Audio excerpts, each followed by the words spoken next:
গতকালকের ক্লাসে আমরা দেখেছিলাম টেবিলের বিস্তারিত আলোচনা। এই টেবিল সম্পর্কে যা কিছু ছিল এগুলো সবই দেখেছিলাম। এরপরে আজকে দেখবো আমরা ইলাস্ট্রেশন। টেবিলের পরে কি আছে আমাদের? Illustration tab. ইনসার্টের মধ্যে 3 নম্বরে আছে হলো ইলাস্ট্রেশন। এই ইলাস্ট্রেশন মানে কি? ইলাস্ট্রেশনের বাংলা অর্থ কি? বাংলা অর্থ হলো অঙ্কন বা কোনো কিছু আঁকা, ছবি আঁকা। অর্থাৎ এখানে ছবি এবং বিভিন্ন শেপ নিয়ে কোনো কিছু আঁকা, ডিজাইন করা, এইগুলো কাজেই মূলত আমাদের এই ইলাস্ট্রেশন ট্যাব, ইলাস্ট্রেশন গ্রুপটা ব্যবহৃত হয়। প্রথমে দেখেন, প্রথমেই আছে পিকচার। এই পিকচারে ক্লিক করলে আমরা মাইক্রোসফট ওয়ার্ডের মধ্যে ছবি ইনসার্ট করতে পারি। তাহলে কোনো একটা ছবি ইনসার্ট করার প্রক্রিয়া কি? প্রথমে ইনসার্টে যাব, তারপরে পিকচার থেকে দিস ডিভাইস। এখানে দুইটা অপশন পাবেন, দিস ডিভাইস, আর একটা অপশন পাবেন হচ্ছে, একটা হলো দিস ডিভাইস আর একটা অপশন হলো ফ্রম অনলাইন পিকচার। আমরা যদি দিস ডিভাইসে ক্লিক করি তাহলে আমাদের এই ডিভাইসের মধ্যে যত ছবি আছে সেগুলো শো করবে। সাপোজ আমি যদি এখান থেকে এই যে ডাউনলোডে ক্লিক করি, অথবা যদি এখান থেকে এই ডেস্কটপে যাই, এটাতে যাই, দেখেন এখানে বিভিন্ন ছবি দেখা যাচ্ছে না? এইগুলো ছবি নিয়ে কাজ করা যাবে। ধরেন আমার এখানে এই ছবি একটা নিয়ে নিলাম। এটা নিয়ে যদি এখান থেকে ইনসার্টে ক্লিক করি, ইনসার্টে ক্লিক করলেই ছবিটা এখানে কিন্তু চলে আসবে। ঠিক আছে? কিন্তু চলে আসার পরে এই ছবিটা যখনই চলে আসবে তখনই দেখবেন আমার কি এখন আর এই ইনসার্ট ট্যাবের মধ্যে আমি আছি? নাই, আমি তো চলে এসেছি পিকচার ফরম্যাটের মধ্যে। এটা অটোমেটিক পিকচার ফরম্যাটে তখন চলে আসবো। ঠিক আছে? এখন এটাকে ধরে আমরা দেখেন নাড়াচাড়া করতে পারছি না, এক জায়গা থেকে আরেক জায়গায় নিতে পারবো না। এটাকে যদি আমরা মুভ করতে চাই, তাহলে আমার এখানে র্যাপ টেক্সটে যেতে হবে। এই যে উপরে র্যাপ টেক্সট, এই র্যাপ টেক্সট অথবা এখান থেকে লেআউট। এই দেখেন পাশেই উপরে ডান পাশে লেখা আছে লেআউট অপশনস। এই লেআউট অপশনস হোক বা র্যাপ টেক্সট হোক, যেখানেই যাই ওখান থেকে আমরা বিহাইন্ড টেক্সট অথবা ইন ফ্রন্ট অফ টেক্সট, দুইটার যে কোনো একটা করে দিতে পারি। আর বিহাইন্ড টেক্সট করে দেওয়ার পরে এবার আপনি পিকচারটাকে ডানে বামে উপর নিচে যেখানে খুশি সরাতে পারবেন, নড়াচড়া করাতে পারবেন। তবে মনে রাখবেন যে আমরা যখন এটাকে বড় ছোট করতে যাব তখন এই কর্নারে দেখেন এখানে 8টা ডট চিহ্ন আছে, 3, 5 আর 3, 8। এই 8টা ডট চিহ্নের সবগুলো হলো এডিটেবল পয়েন্ট। এখান থেকে আমরা সবসময় এই কর্নারের 4টা, অর্থাৎ 4 কর্নারে যে 4টা আছে, এই 4 কর্নারের 4টার যে কোনো একটা ধরে ছোট বড় করব, তাহলে রেশিও ঠিক থাকবে। ঠিক আছে? ছোট বড় যখন করব তখন এটার দৈর্ঘ্য প্রস্থ সব সমান থাকবে, ঠিকই থাকবে, সব দিক থেকে বড় হবে। যদি আমরা একদিক দিয়ে বড় করি তাহলে কি হয়? ধরেন আমরা এই জায়গাটা থেকে বড় করলাম, দেখছেন কেমন হয়ে যাচ্ছে? চ্যাপ্টা হয়ে যাচ্ছে না? এদিক থেকে ছোট করলাম, এটা বাজে মানে নষ্ট হয়ে যাচ্ছে, তাই তো? ওকে। আবার যদি যে পাশ দিয়ে আপনি ছোট বড় করেন না কেন, এপাশ দিয়ে এগুলো মিলবে না আপনার। এই যে কর্নার থেকে একবারে এদিকে ছোট বড় করবেন তাহলে রেশিও সমান রেখে ছোট বড় হবে। পিকচার ফরম্যাটের প্রথমে আছে ব্যাকগ্রাউন্ড। এই যে remove background, remove background Microsoft Word থেকে আমরা শিখবো না, আমরা এটা শিখবো হলো ফটোশপ থেকে। ঠিক আছে? ওকে। এরপরে দেখেন আছে কারেকশনস। এই কারেকশনে এসে আপনি ছবিটাকে হালকা এডিট করতে পারেন, সামান্য এডিট করতে পারেন, যে লাইট বেশি হবে বা লাইট কম হবে বা হালকা হবে বা এরকম কাজগুলো আমরা এখান থেকে করতে পারি হলো কারেকশনস থেকে। এরপরে আছে কালার। এই কালারের জায়গা থেকে আমরা ছবির কালারটাকে চেঞ্জ করে দিতে পারি।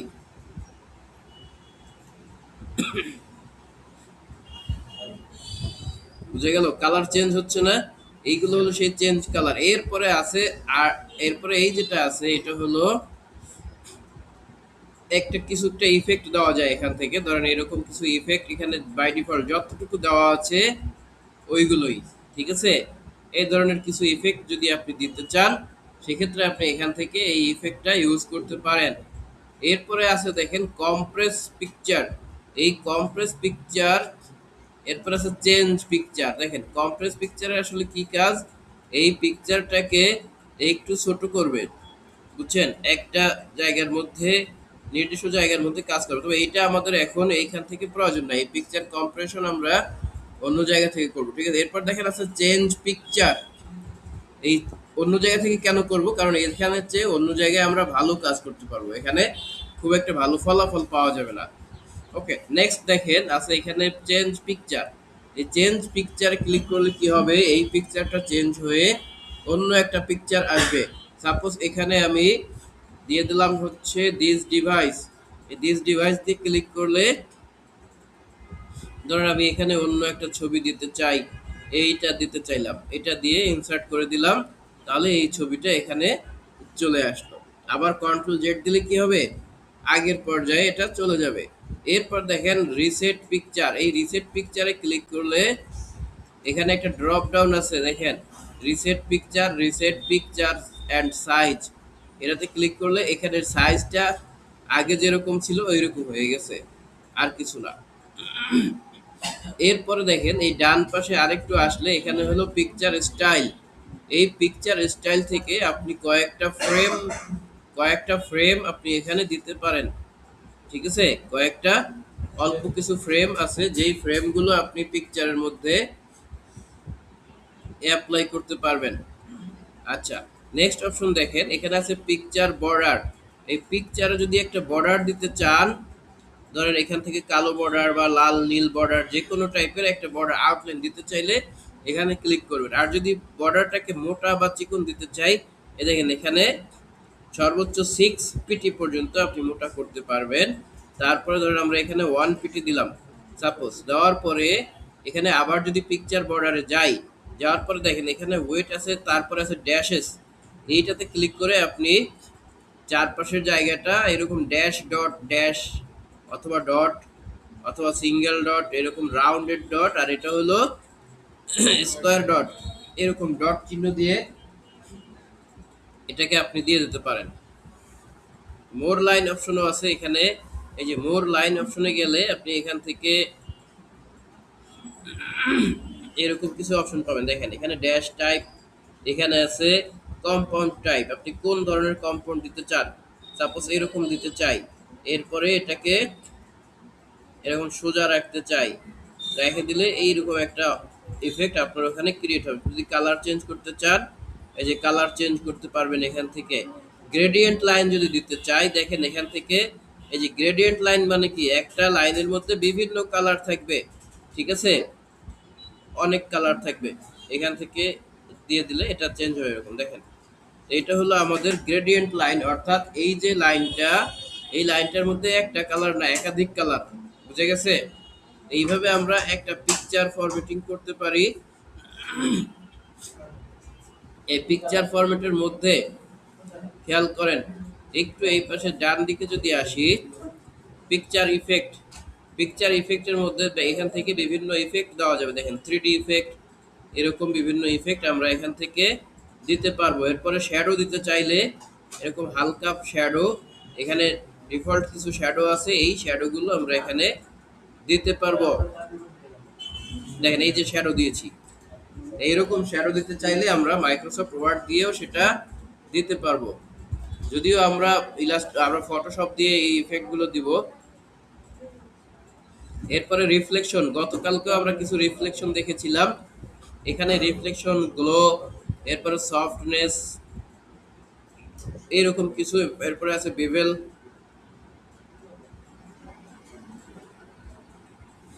এইগুলো আপনারা এখান থেকে দিতে পারবেন। আচ্ছা, তো এবারে দেখেন আমরা একটা ছবিকে, শুনেন, আমরা একটা ছবিকে যদি ব্যাকগ্রাউন্ড রিমুভ করতে চাই, ধরেন এই ছবিটা তো এখানে আছে, আমরা আরেকটা ছবি ডাউনলোড করে এখানে সাপোজ নিয়ে আসলাম। মনে করেন ছবিটা হলো কার্টুন, হ্যাঁ, ধরেন কার্টুন লিখলাম, এখানে একটা ইমেজ আনবো আমরা, এইটা হচ্ছে কার্টুন, তাই তো।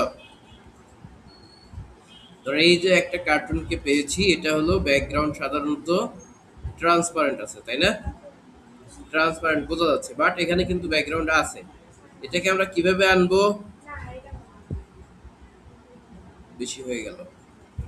দেখেন এটার মধ্যে ক্লিক করলে এখানে বিভিন্ন ধরনের কার্টুন আমরা পাবো। ঠিক আছে, এটার মধ্যে ক্লিক করে একটা অ্যাড ব্যাড শো করবে, এটা ক্লোজ করে দিলাম। ক্লোজ করে ডাউনলোড পিএনজি এখানে ক্লিক করি।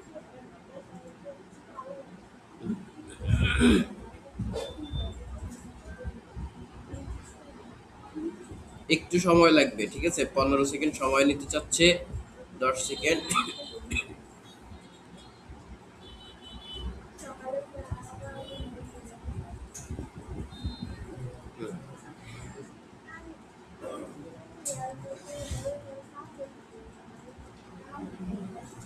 তাহলে এটা কি ডাউনলোড হলো?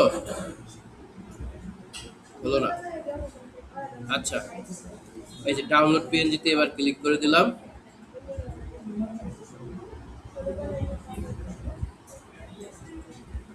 শুনেন, এভাবে ডাউনলোড করার কারণ হলো আমরা একটু ভালো রেজুলেশন চাচ্ছিলাম। ঠিক আছে, যদি এভাবে ডাউনলোড করতে আমরা না পারি বা অনুমোদন না দেয়, তাহলে কি করব? তাহলে আমরা এটার মধ্যে একটা স্ক্রিনশট দিয়ে নিয়ে যাব, তারপরে এটাকে আমরা ব্যাকগ্রাউন্ড রিমুভ করে দেবো। কিভাবে দেখেন, সাপোজ আমরা এখান থেকে এই স্নিপিং টুল আছে, এত কথা না বলি আমরা স্নিপিং টুল থেকে এই জায়গাটুকু স্ক্রিনশট দিয়ে নিলাম।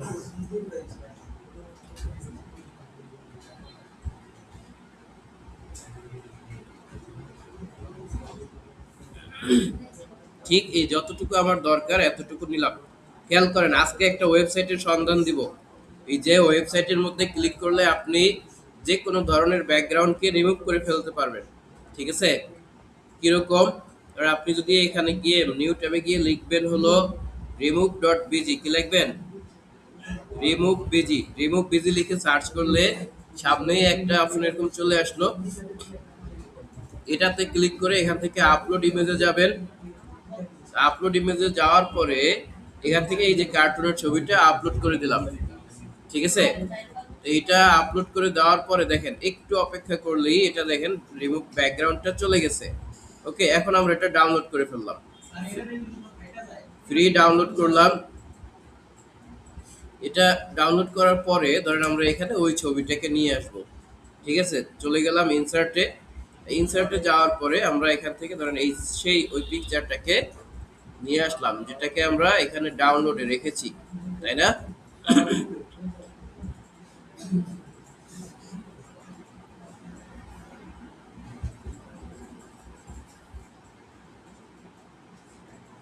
আচ্ছা, এটা না, আমাদের আরো একটা যেটা ডাউনলোড করছি ওটা কি আসেনি?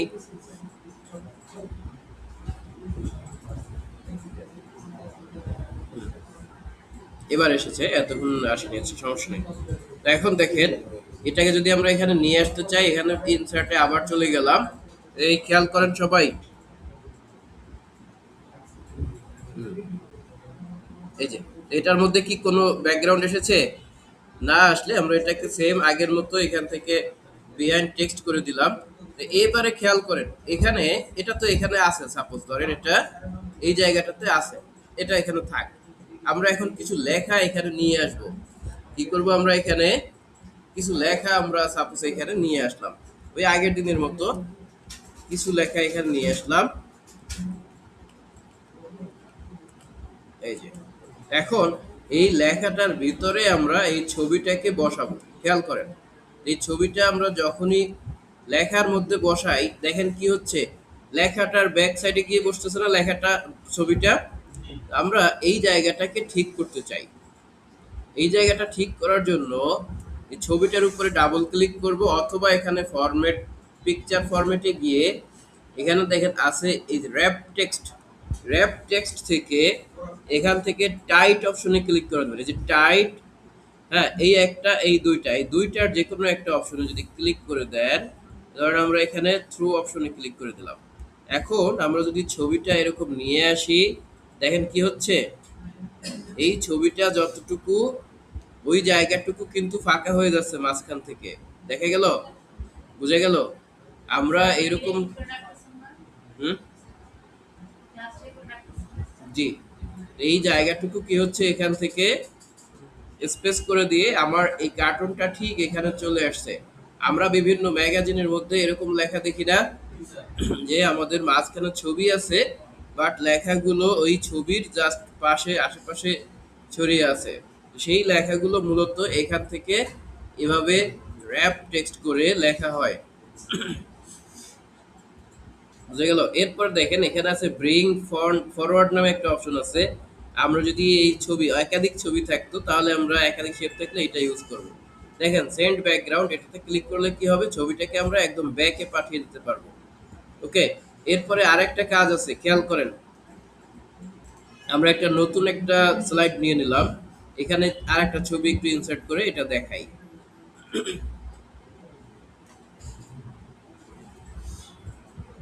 সাপোজ আমরা এখান থেকে এই কার্টুনের ছবিটাকেই আনলাম, এটাকে আগের মতোই বিহাইন্ড টেক্সট করে দিলাম। এখন এখানে কিছু অপশন আছে দেখেন, এখানে আছে অ্যালাইন। এই অ্যালাইনটা কখন কাজ করবে? যখন আমাদের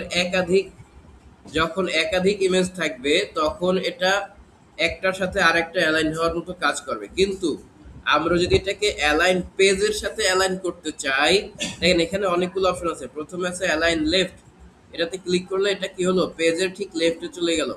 আমরা এখানে অ্যালাইন টু মার্জিন ক্লিক করা আছে দেখেছেন, অ্যালাইন টু মার্জিন। আর একটা আছে অ্যালাইন টু পেজ। আমরা যদি অ্যালাইন টু পেজে ক্লিক করি এবং এখানে অ্যালাইন থেকে সাপোজ সেন্টারে দিয়ে দিই, এটা আবার পেজের ঠিক মাঝখানে আছে। আমরা যদি টপে ক্লিক করি একদম পেজের টপে চলে গেছে, কিন্তু মার্জিনকে খেয়াল করে নাই। ঠিক আছে, একদম পেজের টপে চলে গেছে। আমরা যদি এখানে অ্যালাইন টু মার্জিন করে দেই, তারপর যদি এটাকে আমরা এখান থেকে টপ অ্যালাইন করি, দেখেন এটা মার্জিনের বরাবর এটা অ্যালাইন হয়েছে। বুঝা গেল? তাহলে মার্জিন আর হলো অ্যালাইন টু মার্জিন আর অ্যালাইন টু পেজ, দুইটার পার্থক্য বুঝতে পেরেছি? ওকে, এরপর যদি আমরা এটাকে একদম মিডলে রাখতে চাই তাহলে এখানে মিডল অ্যালাইনে ক্লিক করব এবং এখান থেকে সেন্টার অ্যালাইনে ক্লিক করব, তাহলে এটা একদম পেজের ঠিক মাঝামাঝি জায়গায় চলে আসবে। আমরা কি এখান থেকে অ্যাঙ্গেল এই অ্যালাইনমেন্টটা বুঝেছি? এরপরে আসেন গ্রুপটা আমরা একটু দেখি। সাপোজ এই ছবিটাকেই আমরা যদি কন্ট্রোল ধরে এদিকে টান দেই তাহলে দুইটা হয়ে গেল। ঠিক আছে, কি হলো? দুইটা হয়ে গেল। আমরা চাই যে এইটা একটু ছোট করব, একটা ছোট হবে আর একটা বড় হবে। এরপর আমরা দেখেন যদি একটা প্রথমে ক্লিক করি তারপরে কিবোর্ড থেকে শিফট বাটন ক্লিক করে অন্যটাতে ক্লিক করলে দুইটা একসাথে সিলেক্ট করা যাবে। দুইটা না, এরকম যদি আরো থাকে শিফট ধরে আপনি প্রত্যেকটা একটা একটা আলাদা আলাদা ক্লিক করে সবগুলোকে সিলেক্ট করতে পারবেন। দেখেন তো এখন দুইটা কি একই সমান রেখায় আছে? আমরা যদি এখন দুইটাকে সিলেক্ট করে যদি আমরা আচ্ছা